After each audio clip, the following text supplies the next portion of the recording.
Hey, this is Chill, and this is an anti-white supremacy YouTube channel. It's been a while since I said that. X-Men issue number 19.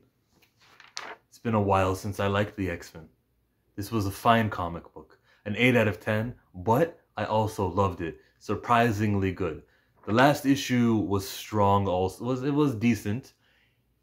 They went to the vaults, some stuff happened, they killed a couple of the children of the vault, and I actually thought, oh yeah, these characters haven't been referenced since Mike Carey, so of course they're dead. What a believable death this is, I said to myself.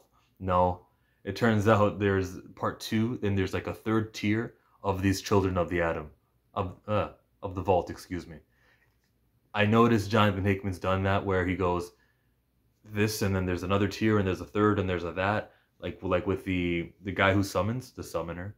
He's got different, versions of how much you can summon. Remember how there's a Sentinel, and there's the Omega Sentinel, what's it called? The Nimrod, and here's the Mother Mold, and then there becomes the Master Mold. There's always these tiers of post-Phalix and that kind of stuff. Not a criticism, an observation. This book felt like there had more pages to it. A whole lot more pages to it. Because I actually read the white pages this time around. Those little info dumps. This panel, I go, oh look, they're close together. It looks like they're holding hands, and there might be a romance that sparks. And a romance does spark. And it's not rushed. In the sense of time passes in this book. Like 50 years, I think they said. And with all of the time passing, there's only one boy, there's only one girl. And there's Darwin. But what do you think's going to happen? Of course they're going to fall in love. How they dodged having a child, I don't know. Does any of them powers? Oh, if I really want to think about this, forceful abortion, because then Laura could just re-heal, right? If I really want to think about that. There was another point in here that got really dark, right? When they had to escape, so they cut off dude's hand. Right there, right? So his hand gets cut off. And the very next page, it looks like they're barbecuing food. And I'm thinking, what wildlife is around? And then I go, oh, is this like cannibalism as a survival technique? Because I heard stories of Wolverine being frozen in ice, and he had to eat his own arm to survive. I've seen that. Maybe, this isn't anything new. Also, they call Laura X-23. They call her Wolverine a few times. Nah. She's Laura X-23. She's not the second Wolverine. You can call her whatever you want, Jonathan Hickman. I'm going to continue calling her Laura X-23. The book happens. They have their own little version of an Abna Magor. Jonathan Hickman puts words in here just to see us Google them. And then he gets a kick out of it when he sees that on Wednesday, this many people Googled the word that I put in this comic. I would do the same thing if I was a writer. But this is what I mean by the tiers. So the first ones died, the second ones came next, and there's the third. And they got stagnant.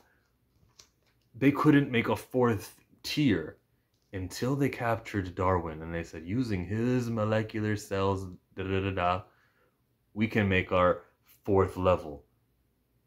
So much in here happened. And in between, we're getting our info dumps of there's 2 months of dormancy, and then there's 2 months of working. That's the way that it works inside of the vault. Bro. Read the white pages. So, as the fight... Look at them. This is their final form. As the final fight happens, and dude gets caught, and they have to risk it all to try to capture. And look how old Sink got with the gray in his beard. As time passes, they do their final mission.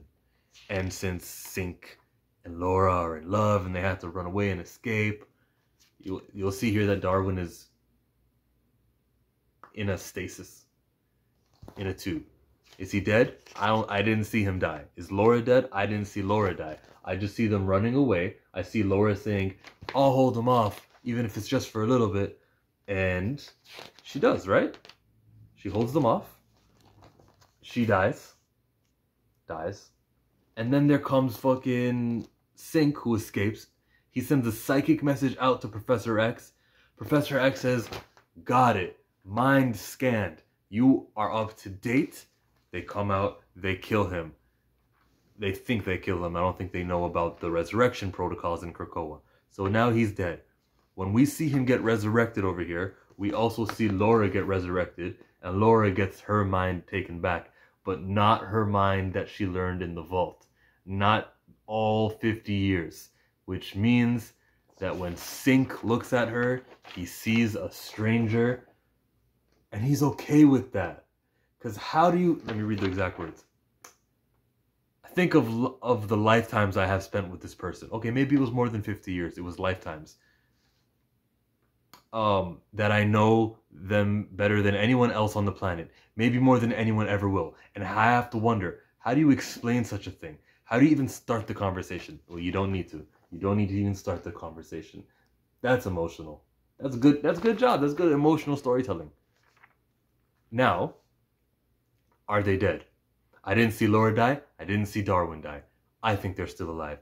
There was a couple of things mentioned, maybe a year ago, where it said, we need to wait a full 30 days before we can resurrect somebody, just so there's not two of them around. Or for someone like Logan, you know, he's got this healing factor, so when do we, you know, resurrect? It's a tough situation. What do we do here? This is that situation that came up. I believe Laura is around, and I believe Darwin is around. They're using his, what's his ability called? Adaptability to get to level 4. So is this the beginning of those post-human failings things that we see in Powers of 10? Maybe it is. But don't forget, in Giant Size X-Men, the Storm book, it might have been, when they went to where Phantom X lives. Doug did something. Those are both temporal bubble places that are linked. Jonathan Hickman wrote both of those comics. When Hickman writes something, it's not for nothing. I believe that Jonathan Hickman is still head of X. He's still in charge.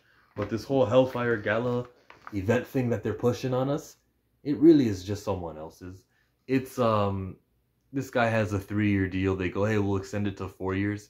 We just gotta milk the shit out of the X-Men stuff while you're here with us. He goes, fine. That's why we get months where there's just no X-Men book. And, you know, it's not a slow artist or anything. He's just pacing it out. He doesn't want to write stories for nothing. This is a theory, you know. But why else is Jerry Duggan getting Pepe Larraz, top tier artist? That's what I think is happening here. He is just cooling. Well, let me just make a New Mutant. You know what? Fans can vote on it. And then we'll make it seem like that's why it's going to take a whole new month to get to the next book. You guys need me to do a tie-in for Empire? You guys need me to tie-in for whatever book? Sure. I'll do it. But I'm going to do my story here. You guys make as many X titles as you want. Reading Cable? Irrelevant. Hellions? What's it got to do with this? New Mutants, except for the issues Jonathan Hickman wrote? Who cares? I don't see Marauders playing in. I don't see X-Force even playing in. Wolverine solo title. I don't see how that plays a part in this story. Just read Hickman. I'm Chillmonger. Thank you for watching the video. Thumbs me up. Watch me talk about Attack on Titan. I guessed it on Perp Minded's channel. You can also watch me talk about Falcon and the Winter Soldier below. And on this side, I don't know, but I'll throw 2 videos up anyways.